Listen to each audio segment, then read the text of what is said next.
Hello everyone, welcome to Source Speed. My name is Savage and this is my generic MTG series where I make custom cards for stuff I like. In this case, Warframe. Today we're covering Ivara. She's here all jellyfish-like. She's an archer. As you can see by the bow I equipped specifically for her. Actually, she has several abilities, one of which is an exalted weapon, which is an ability that summons a weapon for yourself without need of equipment for it. Let's look at her abilities. The passive ability is pretty good. Senses nearby enemies within 50 meters. Yeah, that's a solid ability. You don't have to put on a mod that does that instead of something that improves other abilities of Ivara, so that's a pretty good one. The first ability is Quiver, which is comprised of 4 different arrows that you can shoot. First one being Cloak Arrow, which makes you invisible while you are within the bubble that created by this arrow. Second is Rope Arrow, which makes a rope from where you're standing to where the arrow is. Third one is the Noise Arrow, to distract your enemies from yourself. And the fourth one is Sleep Arrow, where you can, put them to sleep in a radius, just like, yeah. Second ability is Navigator. You take control of any projectile that you launch with Ivara, with any weapon, be it secondary, primary, or her exalted weapon. And the longer you control the projectile, the more damage it deals. Next one is Prowl. Just make herself invisible while not attacking and not running. And the fourth one is Artemis Bow, which is an exalted weapon, which means it's a weapon you don't have to equip, just cast it and you will have it. It unleashes 7 different arrows, while the bow I have it equipped right now only provides 5. Next, let's see these abilities in action. Let's first cloak ourselves, then summon some enemies. Let's Noise Arrow over there. You see somebody got baited. Oopsie daisy. Let's use Prowl. Now we're invisible, as long as we're not running. Now let's use the Sleeping one. As you can see, these enemies are sleeping right now. Next we use the Rope one. We can finish the enemies actually while they sleep. Oh, they're not longer asleep.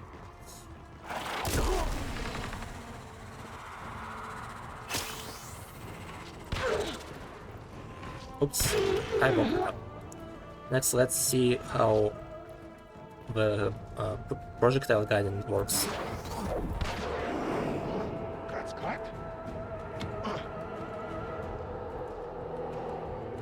Oh, we have some punch through, I think. Oh. Why can't I? I couldn't for some reason kill that guy. Maybe it's because of knock through. Oh, here it is. Okay, as intended. Oops. Yeah. And Artemis Bow just makes a bow that launches 7 arrows. That's all of her abilities, wherever the passive is the red dots on minimap. Let's go into card creation phase. Okay, time for actual card building. Let's see some keywords that will be used in this card.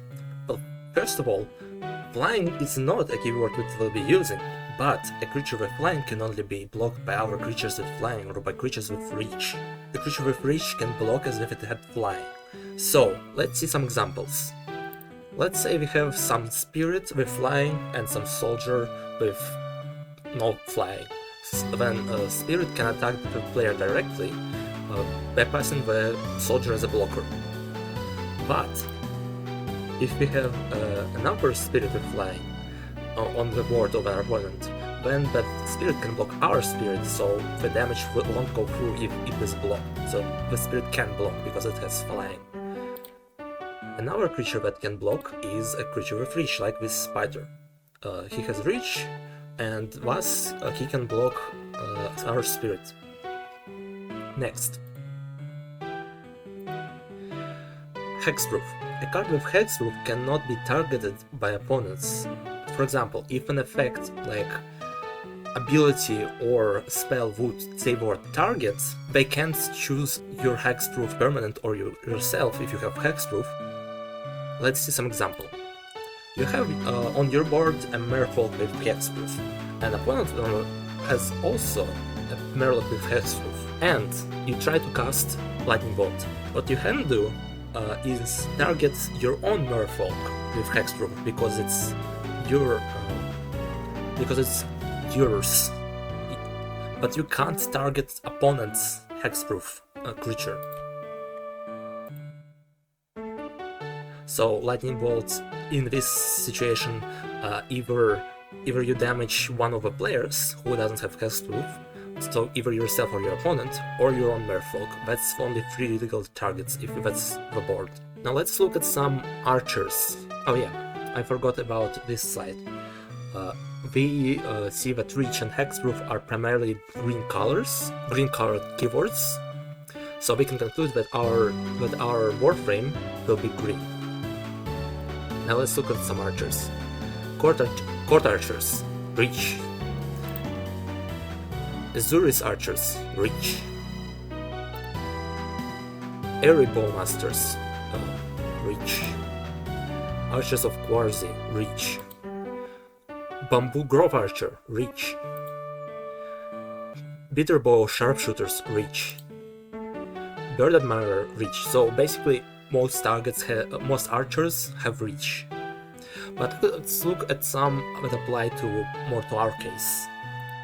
Zokan Archer, 2 generic 1 green, creature human archer, 1/4, has reach, and when it enters the battlefield, you may have it fight our target creatures.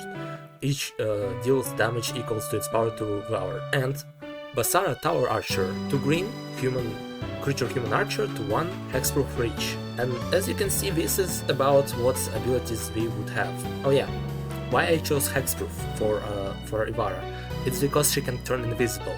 Like, how can you target something that's invisible? That's the logic. And let's look at Ivara herself. But that's my interpretation. Ivara, 2 generic 2 green, creature Warframe Archer, 4 power 3 health, toughness I mean, reach, prowl. For 1 generic 1 green, Ivara gets hexproof until end of turn. Navigator, for 3 generic, next time Ivara would deal combat damage this turn, you may choose a different target for the combat damage. So we are redirecting our arrow mid-flight, as you might think. I added the bit in the brackets to clarify what I mean by a different target for that combat damage. If this target would take the combat damage instead. And yeah, that's about it. If you have any suggestions, if you have any thoughts, you can leave it in the comments. I always like to read them, even though I haven't had one yet because I'm pre-recording this. But yeah, that's about it for today. Thanks for watching, and bye bye.